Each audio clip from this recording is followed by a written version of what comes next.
നിന്റെ ലൈഫിന്റെ ഒറ്റപ്പെടൽ, നിന്റെ ലൈഫിന്റെ പ്രതിസന്ധി, നിന്റെ ജീവിതത്തിന്റെ പരാജയം നിനക്ക് വരുമ്പോൾ നിനക്ക് കാവലായി മനുഷ്യരല്ല, ദൈവം തന്റെ ദൂതനെ അയക്കും.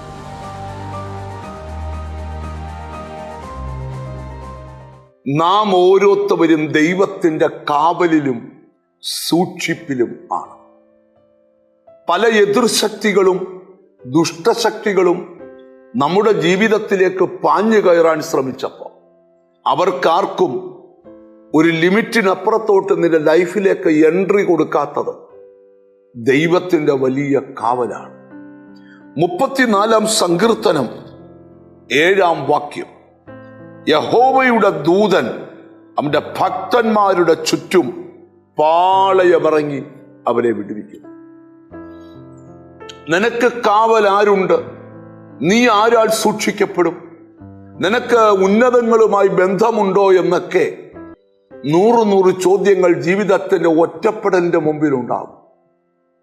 അവിടെയെല്ലാം നിനക്ക് ദൈവം കരുത്തും ശക്തിയും പകർന്നു തരികയാണ്.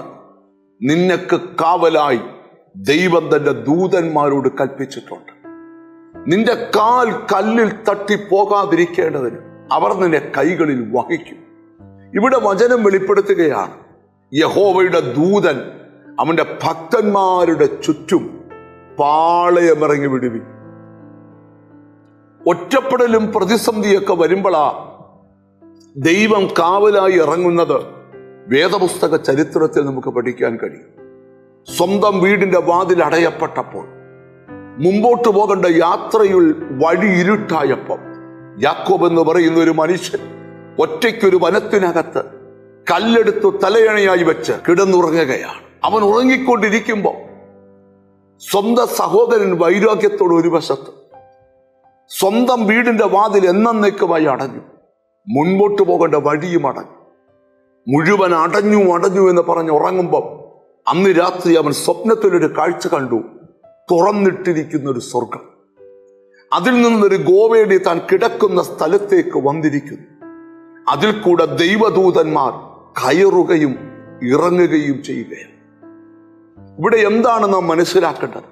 നിന്റെ ലൈഫിന്റെ ഒറ്റപ്പെടൽ, നിന്റെ ലൈഫിന്റെ പ്രതിസന്ധി, നിന്റെ ജീവിതത്തിന്റെ പരാജയം നിനക്ക് വരുമ്പോൾ നിനക്ക് കാവലായി മനുഷ്യരല്ല, ദൈവം തന്റെ ദൂതനെ അയക്കും.